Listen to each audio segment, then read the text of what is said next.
Ladies and gentlemen. Hello, welcome back to my channel. I'm Angel Amore. I am a producer, actor, dancer, and drag queen. And this is my 5-minute recap of RuPaul's Drag Race All-Stars 11, where I go over everything that happens in just 5 easy minutes. This is episode 10. If you need a show because you're not sure what happened and you need a little recap because you don't know what the fuck is going on because you got a life and you have things that went on and you're in the right place.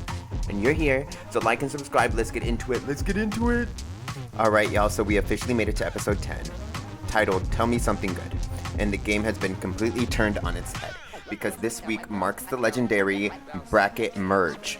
If you remember how crazy this tournament has been, 18 queens started the season divided into 3 separate brackets, and this episode the top 2 advancing queens and then 3 from the last one from each of those brackets will finally step into the workroom together to face off for the very first time this episode. So we have Akira C. Davenport, Crystal Method, Dawn, Jasmine Kennedy, Silky Nutmeg Ganache, Sam Starr, and Kennedy Davenport. 7 absolutely heavy hitters. 7 absolute heavy hitters. But Mama Ru wasn't finished shaking things up. RuPaul and Michelle Visage pulled out a massive gag and picked somebody from 3 eliminated queens, Morgan McMichaels, Selena STDs, and Joey J. They put them into a random drawing, and out came Joey J. So she come right back into the workroom, and honestly, it brought it to a nice even 8. So now we can get the competition really started. And if that wasn't enough, RuPaul dropped another bomb. The traditional legacy lip sync format is officially on pause, and the power to eliminate is right back into the hands of the contestants using the Rate a Queen MVQ format. And the strategy and tension in the room instantly skyrocketed. I like when they do the MVQ stuff. I think it's really adorable. I think it's really nice. I think that it's fun. It creates good TV. For this week's Maxi Challenge, the queens had to tap into their inner authors and performers for Tell Me Something Good Story Hour. They were required to stand center stage and deliver a live, original storytelling monologue. The judges were looking for a performance that perfectly balanced humor, personal history, and a totally distinct point of view.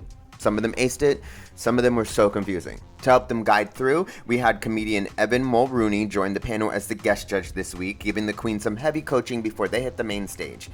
And speaking of the main stage, the category for the night was Red Carpet Realness. And you already know that the queens brought their most high fashion glamour. They all looked absolutely amazing.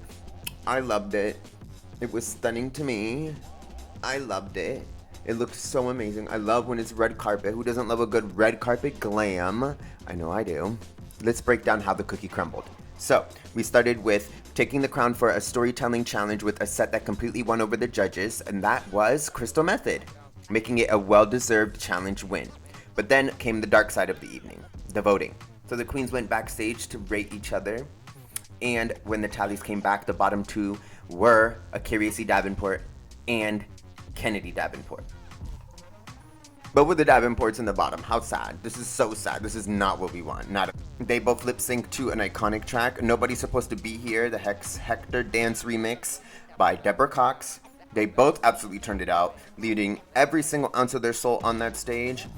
But Ru ultimately decided to save Akira, sending home legendary icon Kennedy Davenport for the first girl on the merge to go home. Which I honestly don't even know why we're sending girls home if we only have 3 episodes. Like, why do we have to send a girl home? But I don't get it. Like, well, please. We just want to, like, see them. We don't want them to leave. We don't want them to leave at all. It was really sad to me. That was super, super disappointing. I hated that Kennedy went home. But that's how the cookie crumbles. That's your 5-minute recap. What did you guys think of the storytelling? Did you guys enjoy it? Did you think that the drama was good? How do we feel about Rate a Queen and the twist of everything? RuPaul will really put us on our feet. That was so much fun. I hope that you guys enjoyed the episode. I hope that you guys are liking and subscribing. I hope you guys are liking and subscribing if you're listening to this message. Thank you so much for watching. I love you. Talk to you soon. See you next time.